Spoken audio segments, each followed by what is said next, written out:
Hello friends, welcome back to my YouTube channel Naren Classes. Today we will discuss with the topic of levels of prevention. तो आज हम जो topic पढ़ने जा रहे हैं वो बहुत ही इंपॉर्टेंट है कॉम्पिटिटिव एग्जाम की दृष्टि से। तो सबसे पहले अपन बात करते हैं जो टॉपिक पढ़ रहे हैं उसकी डेफिनेशन की कि जो लेवल्स ऑफ प्रिवेंशन है वो एक्चुअल में होता क्या है। तो डेफिनेशन देखते हैं कि management of those factor that could lead to disease so as to prevent the occurrence of disease। तो इसमें क्या करा जाता है कि जो मैनेजमेंट है वो करा जाता है, किसका करा जाता है, दोज फैक्टर का, उन फैक्टर का मैनेजमेंट करा जाता है जो क्या करते हैं, कुड लीड टू डिजीज, जिससे क्या होती है डिजीज वो प्रोड्यूस करते हैं, जिससे अपन क्या करते हैं कि prevent the occurrence of disease, कि मैनेजमेंट करा जाता है उन फैक्टर का जिनसे क्या होती है डिजीज होती है, जिससे अपन मैनेजमेंट कर देंगे तो क्या नहीं होगा, डिजीज नहीं होगी। इसे ही अपन क्या कहते हैं, लेवल ऑफ प्रिवेंशन। जो प्रिवेंशन है वो अपन पढ़ेंगे कितने टाइप का होता है। उससे पहले मैं आपको बता दूं एक छोटा सा टॉपिक जिसमें है प्रोग्रेस ऑफ डिजीज। तो कई बार क्वेश्चन यहाँ से भी एग्जाम में पूछ लिया जाता है कि जो प्रोग्रेस ऑफ डिजीज है वो किस प्रकार होती है। तो सबसे पहले जो डिजीज है वो क्या होती है, प्रोड्यूस होती है। उसके बाद में क्या होता है कि जो बॉडी के जो ऑर्गन है या सिस्टम है उसमें क्या आता है, इम्पेयरमेंट। और जब इम्पेयरमेंट आता है उसमें क्या हो जाती है कि जो भी फंक्शन है वो अपनी जो कार्य क्षमता है वो पहले वाली थी उससे क्या हो जाती है, कम हो जाती है। और डिसेबिलिटी, जब इम्पेयरमेंट अपन करेक्ट नहीं करेंगे या इम्पेयरमेंट हो गया, जैसे डिजीज हो गई उसके बाद इम्पेयरमेंट हो गया, अगर इम्पेयरमेंट को नहीं रोका जाए तो वो किस में चेंज हो जाता है, डिसेबिलिटी में। और अगर डिसेबिलिटी भी नहीं रोकी जाए तो वो किस में कन्वर्ट हो जाती है, हैंडीकैप में। तो इस प्रकार ये क्या था अपने पास, प्रोग्रेस ऑफ डिजीज। सबसे पहले क्या होगी, डिजीज होगी। डिजीज को अपन ने करेक्ट नहीं कराया, उसका मैनेजमेंट नहीं हुआ तो वो किस में चली जाएगी, इम्पेयरमेंट। इम्पेयरमेंट का मतलब होता है कमी, कि जो भी काम अपन कर रहे हैं उसमें क्या होगी, कमी, कि जो फंक्शन था किसी ऑर्गन या सिस्टम का पहले जो कर रहा था उसमें भी क्या आ गई, अभी कमी आ गई। और वही कमी अगर कंटिन्यू बनी रहती है तो वो क्या हो जाती है, डिसेबिलिटी, कि वो पहले जो कार्य क्षमता थी उससे और ज्यादा कम हो गया। और अगर डिसेबिलिटी कंटिन्यू रहती है तो वो क्या होती है, हैंडीकैप। तो इस प्रकार ये कहते हैं अपने पास प्रोग्रेस ऑफ डिजीज। अब अपन बात करते हैं types of level of prevention की। तो there are 4 type of levels of prevention. First of all primordial prevention, second primary prevention, third secondary prevention and fourth tertiary prevention. अब बात करते हैं अपन फर्स्ट प्राइमोडियल प्रिवेंशन की। तो जो प्राइमोडियल प्रिवेंशन है वो क्या है, तो primary prevention defined as action taken prior to onset of risk factor which remove the possibility of the disease. तो इसमें देखो जो प्राइमोडियल प्रिवेंशन है वो क्या है, डिफाइंड है as action taken prior to onset of risk factor. कि इसमें क्या हो रहा है कि रिस्क फैक्टर डेवलपमेंट होने से पहले अपन क्या करें, उसका मैनेजमेंट करें, जिससे क्या हो, which remove the possibility of disease, जिससे क्या हो कि डिजीज ना हो। इसमें यहाँ पे रिस्क फैक्टर डेवलपमेंट होने से पहले अपन क्या कर रहे हैं, मैनेजमेंट कर रहे हैं, तो उसको क्या बोलते हैं, प्राइमोडियल प्रिवेंशन। जैसे एग्जांपल के थ्रू समझते हैं इस बात को कि क्या होता है प्राइमोडियल प्रिवेंशन। जो एग्जांपल इसका ओबेसिटी, ओबेसिटी क्या है, रिस्क फैक्टर है, ये क्या हो गया, रिस्क फैक्टर। और हाइपरटेंशन क्या है, डिजीज है। जो ओबेसिटी क्या है, रिस्क फैक्टर, और हाइपरटेंशन डिजीज है। तो ओबेसिटी क्या है, रिस्क फैक्टर, तो इसको अपन क्या करेंगे, प्रिवेंट करेंगे, जिससे क्या नहीं हो, हाइपरटेंशन यानी डिजीज नहीं हो। तो उसके लिए अपन क्या देते हैं, एजुकेशन देते हैं, हेल्थ एजुकेशन, की पेशेंट को क्या लेना चाहिए या इंडिविजुअल को क्या लेना चाहिए, बैलेंस डाइट। दूसरा देखो एग्जांपल स्मोकिंग। स्मोकिंग क्या है, रिस्क फैक्टर है। अगर स्मोकिंग करेगा तो क्या होने के चांसेस बढ़ जाते हैं, लंग कैंसर होने के चांसेस बढ़ जाते हैं। तो अपन एडवाइस में क्या कहते हैं, नो स्मोकिंग। तो यहाँ पर दोनों ही कंडीशन में अपन देखेंगे कि जो रिस्क फैक्टर है वो क्या है, एब्सेंट है, यहाँ पे कोई भी रिस्क फैक्टर प्रेजेंट नहीं है। तो रिस्क फैक्टर को अपन क्या कर रहे हैं, प्रिवेंट कर रहे हैं होने से, तो उसी को क्या बोला जाता है, प्राइमोडियल प्रिवेंशन। तो इसमें जो इंटरवेंशन की बात करें कि कौन कौन से इंटरवेंशन प्राइमोडियल प्रिवेंशन में किया जाता है, तो वो कौन कौन से होंगे, एजुकेशन और एक्सरसाइज। तो एजुकेशन में अपन इंडिविजुअल लेवल पे भी कर सकते हैं और मास लेवल पे भी कर सकते हैं, और इसमें फिजिकल एक्सरसाइज भी कर सकते हैं, जिससे क्या हो कि जो रिस्क फैक्टर वो डेवलपमेंट ना हो। तो यहाँ पे मेन जो फोकस है वो किस पे है, रिस्क फैक्टर के डेवलपमेंट नहीं होने पे, कि इसमें अपन क्या करते हैं, रिस्क फैक्टर का ही मैनेजमेंट कर देते हैं कि ताकि रिस्क फैक्टर डेवलपमेंट ना हो। अब बात करते हैं अपन सेकंड प्राइमरी प्रिवेंशन की। देखो प्राइमरी प्रिवेंशन क्या होता है, primary prevention defined as action taken prior to onset of disease which remove the possibility of the disease. अब इसमें देखो कि जो प्राइमरी प्रिवेंशन है उसमें एक्शन टेकन, एक्शन कहां लिया जा रहा है, action taken prior to onset of disease, कि डिजीज होने से पहले इसमें एक्शन लिया जा रहा है, which remove the possibility of disease, जिससे क्या हो, डिजीज ना हो। तो इसमें देखो क्या है कि जो रिस्क फैक्टर है वो क्या है, प्रेजेंट है, और जो प्राइमोडियल है प्रिवेंशन उसमें क्या था, रिस्क फैक्टर एब्सेंट था। तो इसमें क्या हुआ, जो रिस्क फैक्टर वो क्या है, प्रेजेंट है। अब इसको देखो एग्जांपल के थ्रू आप समझो। इसमें देखो एग्जांपल है ओबेसिटी, सेम वही कंडीशन अप्लाई करते हैं। इसमें ओबेसिटी क्या है, रिस्क फैक्टर, वहां पे क्या था, वो एब्सेंट था, यहाँ पे क्या है, प्रेजेंट है, कि पेशेंट क्या है, ओबीज है, तो ओबेसिटी क्या हो गई, प्रेजेंट है, तो वो हो गया रिस्क फैक्टर, यहाँ पे प्रेजेंट है, जिससे क्या होने के चांसेस बढ़ जाते हैं, हाइपरटेंशन। तो हाइपरटेंशन के चांसेस बढ़ जाते हैं। उसमें अपन क्या करते हैं कि वही सेम एजुकेशन देते हैं, बैलेंस डाइट की।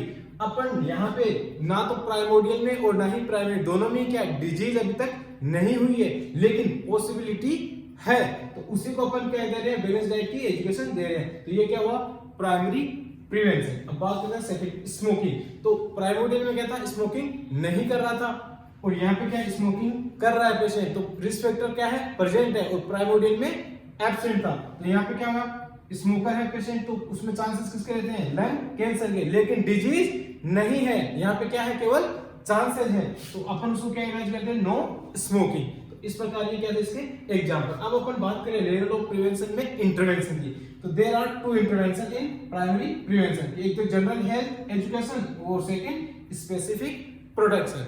अब बात करते हैं अपन इंटरवेंशन की, प्राइमरी प्रिवेंशन के इंटरवेंशन। तो इसमें देखो दो थे, जनरल हेल्थ एजुकेशन और स्पेसिफिक प्रोटेक्शन। तो जनरल हेल्थ एजुकेशन में अपन क्या करते हैं, हेल्थ एजुकेशन देते हैं, साथ ही साथ इन्वायरमेंटल मॉडिफिकेशन करते हैं, और न्यूट्रिशनल इंटरवेंशन देते हैं, और life style and behaviour changes upon general health education में करते हैं। कि जो हेल्थ एजुकेशन उसके बारे में क्या देंगे, उसको हेल्थ एजुकेशन, एनवायरमेंटल मॉडिफिकेशन के बारे में उसको एजुकेशन देंगे, साथ ही साथ जो न्यूट्रिशनल इंटरवेंशन है वो अपन उसको बोलेंगे कि बैलेंस डाइट का यूज करें, और लाइफ स्टाइल और बिहेवियर चेंजेस, अगर उसमें कोई भी जैसे कि मान लो डाइटरी मॉडिफिकेशन करना है कि उसके बिहेवियर में क्या है कि वो फैटी डाइट ज्यादा लेता है तो उसको चेंज करवाना है, साथ ही साथ फिजिकल एक्सरसाइज वगैरह ये करवानी है, तो ये life style and behaviour changes उसमें करना है। तो ये आएंगे किसमें, जनरल हेल्थ एजुकेशन में।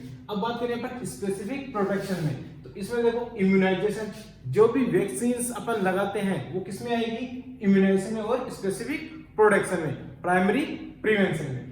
बीसीजी हुई, polio, hepatitis B, measles, rubella, ये सारी जो वैक्सीनेशन है ये किसमें आएगी, अपने स्पेसिफिक प्रोटेक्शन में।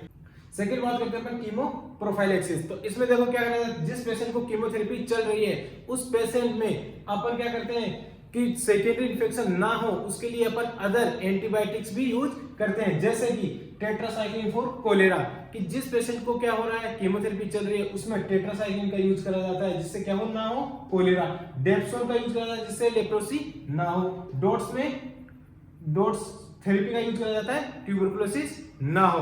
और साथ ही साथ अपन नेक्स्ट की बात करें यूज ऑफ स्पेसिफिक न्यूट्रिएंट की, स्पेसिफिक न्यूट्रिएंट का यूज कब करा जाता है, जैसे कि विटामिन ए फॉर चिल्ड्रन, कि जो चिल्ड्रन होते हैं उसमें विटामिन ए अपन क्या करते हैं, प्रोवाइड करवाते हैं, और iron and folic acid pregnant women को दी जाती है जिससे क्या नहीं हो, आयरन और फोलिक एसिड की कमी ना हो। ये क्या थे, स्पेसिफिक प्रोटेक्शन थे प्राइमरी प्रिवेंशन के। और अपन बात करें प्रोटेक्शन अगेंस्ट एक्सीडेंट्स की, प्रोटेक्शन करना अपने को एक्सीडेंट को प्रिवेंट करने के लिए, तो इसके लिए अपन क्या करते हैं, use of helmets and seat belt, कि जो अपन हेलमेट और जो सीट बेल्ट यूज करते हैं वो भी क्या है, प्राइमरी प्रिवेंशन। तो इस प्रकार ये अपने पास क्या थी, प्राइमरी प्रिवेंशन के इंटरवेंशन।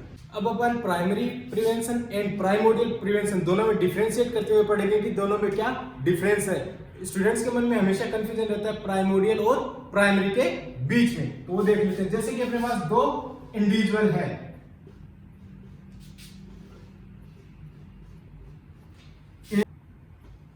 एक जो इंडिविजुअल वो 10 ईयर का है और एक इंडिविजुअल अपने पास 30 ईयर का है, और जो 10 ईयर वाला जो इंडिविजुअल है वो क्या है, नो स्मोकर, स्मोकिंग है वो नहीं करता है, और जो 30 ईयर वाला है वो क्या करता है, स्मोकर है, स्मोकिंग करता है।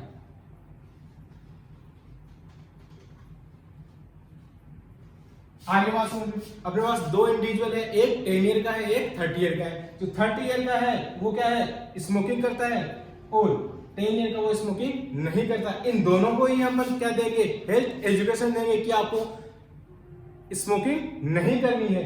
तो यहाँ पे क्या है, रिस्क फैक्टर प्रेजेंट है,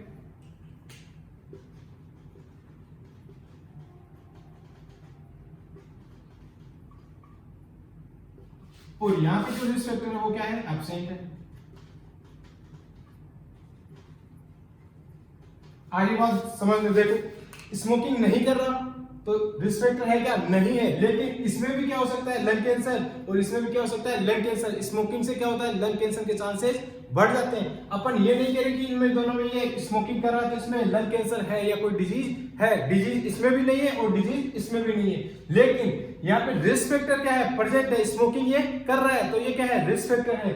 और यहाँ पे क्या है, स्मोकिंग ये नहीं कर रहा तो यहाँ पे रिस्क फैक्टर क्या है, एब्सेंट है। तो इन दोनों को ही अपन क्या दे रहे हैं, हेल्थ एजुकेशन। तो अगर रिस्क फैक्टर एब्सेंट है और अपन उसको क्या दे रहे हैं, हेल्थ एजुकेशन, नो स्मोकिंग की, नो स्मोकिंग, तो वो क्या कहलाएगा, प्राइमोडियल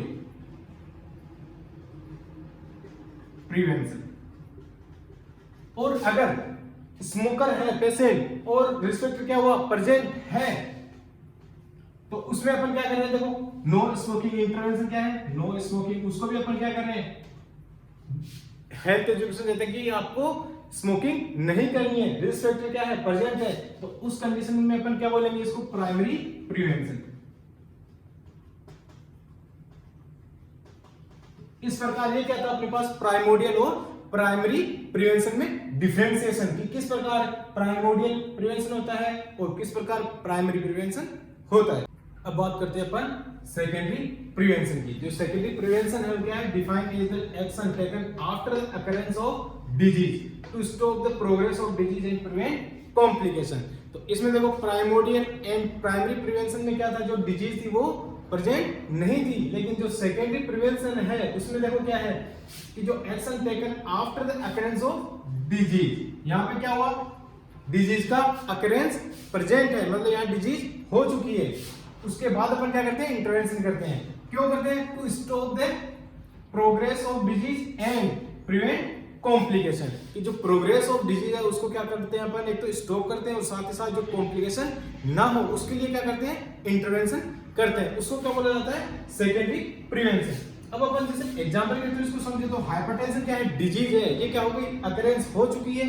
अब अपन क्या करते हैं, कॉम्प्लिकेशन ना हो और प्रोग्रेस ऑफ डिजीज क्या हो, स्टॉप हो जाए, उसके लिए अपन उसमें क्या करते हैं, ट्रीटमेंट ऑफ हाइपरटेंशन। और जो कॉम्प्लिकेशन है वो क्या है यहाँ पे, हार्ट अटैक, कि हार्ट अटैक ना जाए बीपी की वजह से, उसके लिए अपन क्या करते हैं, ट्रीटमेंट ऑफ हाइपरटेंशन। ये क्या अपना इंटरवेंशन। अब अगर बात करें अपन इंटरवेंशन सेकेंडरी प्रिवेंशन की, तो उसमें टू टाइप के इंटरवेंशन अपन करते हैं। एक तो early diagnosis and promote treatment. Early diagnosis में है कि जल्द से जल्द अपन डिजीज का पता कर ले, और साथ ही साथ जैसे ही अपने को डिजीज का पता चल गया उसके बाद अपने उसका ट्रीटमेंट कर दे। तो जो स्क्रीनिंग है उसमें देखो अर्ली डायग्नोसिस में स्क्रीनिंग है वो क्या है, मेन इंपॉर्टेंट रोल है। जैसे कि हाई बीपी के लिए अपन क्या करते हैं, बीपी मॉनिटरिंग, साथ ही साथ पेप स्मीयर, किसके लिए करते हैं अपन, पेप स्मीयर सर्वाइकल कैंसर के लिए, और मोन्टेक टेस्ट फॉर ट्यूबरक्लोसिस, और साथ साथ जैसे अपन अभी एक प्रेजेंट क्या है, कोविड-19, इसकी भी क्या चलिए स्क्रीनिंग, तो वो भी किसमें आएगा, सेकेंडरी प्रिवेंशन कहते हैं। कि जितने भी जो स्क्रीनिंग टेस्ट हैं वो किस में आते हैं, सेकेंडरी प्रिवेंशन में। अब बात करें अपन प्रमोट ट्रीटमेंट, कि जैसे अपने को डायग्नोस हो गया, अपने को पता चल गया डिजीज का, तो जल्द से जल्द उसका क्या कर दिया जाए, ट्रीटमेंट, वो भी किसमें आएगा, सेकेंडरी प्रिवेंशन में। जैसे कि treatment of disease in the hospital, जो भी पेशेंट अपने पास हॉस्पिटल में एडमिट है उनमें क्या होता है कि जो डिजीज होती है उसको अपन क्या करते हैं, ट्रीट करते हैं, वो भी किसमें आता है, सेकेंडरी प्रिवेंशन। अब अपन बात करते हैं टर्सरी प्रिवेंशन की। तो टर्सरी प्रिवेंशन क्या है, tertiary prevention defined as action taken after the occurrence of complication. जो टर्सरी प्रिवेंशन है उसमें क्या होता है, डिजीज होने के बाद कॉम्प्लिकेशन क्या है वो भी प्रेजेंट हो जाते हैं, कि मतलब डिजीज एडवांस स्टेज में पहुंच जाते हैं, उसके बाद अपन क्या करते हैं, इंटरवेंशन करते हैं, उसको क्या कहते हैं अपन, टर्सरी प्रिवेंशन। इसमें जो इंटरवेंशन है वो टू टाइप के, तो limit, impairment and disability and second rehabilitation. तो जो लिमिट, इंपेयरमेंट और डिसेबिलिटी है उसमें अपन क्या करते हैं, जैसे कि एग्जांपल ब्रेस्ट कैंसर किसी फीमेल को हो गया तो ब्रेस्ट कैंसर को क्या है पूरी बॉडी में ना फैले उसके लिए क्या करते हैं, मास्टेक्टमी, कि जो मास्टेक्टमी क्या कर दी जाती है उसकी परफॉर्म कर दी जाती है, जिससे क्या हो ब्रेस्ट कैंसर पूरी बॉडी में ना फैले। और रिहेबिलिटेशन से अपन क्या समझते हैं कि restoring health as much as possible, इसमें क्या करते हैं कि जो इंडिविजुअल की हेल्थ है वो क्या हो जाए, रिस्टोर हो जाए, जितनी मैक्सिमम अपन कर सकते हैं, जितनी पॉसिबल है उतनी क्या करेंगे अपन रिस्टोर करेंगे, जो उसकी पुनर्अवस्था थी उसमें लाने की कोशिश करेंगे, तो उसको बोलते हैं रिहेबिलिटेशन। तो इस प्रकार ये अपने कहते हैं 4 टाइप के इंटरवेंशन लेवल ऑफ प्रिवेंशन में। तो आई होप ये वीडियो आपको पसंद आया होगा। अगर ये वीडियो आपको पसंद आया तो इसको लाइक करें, शेयर करें और सब्सक्राइब करना ना भूलें। Thank you.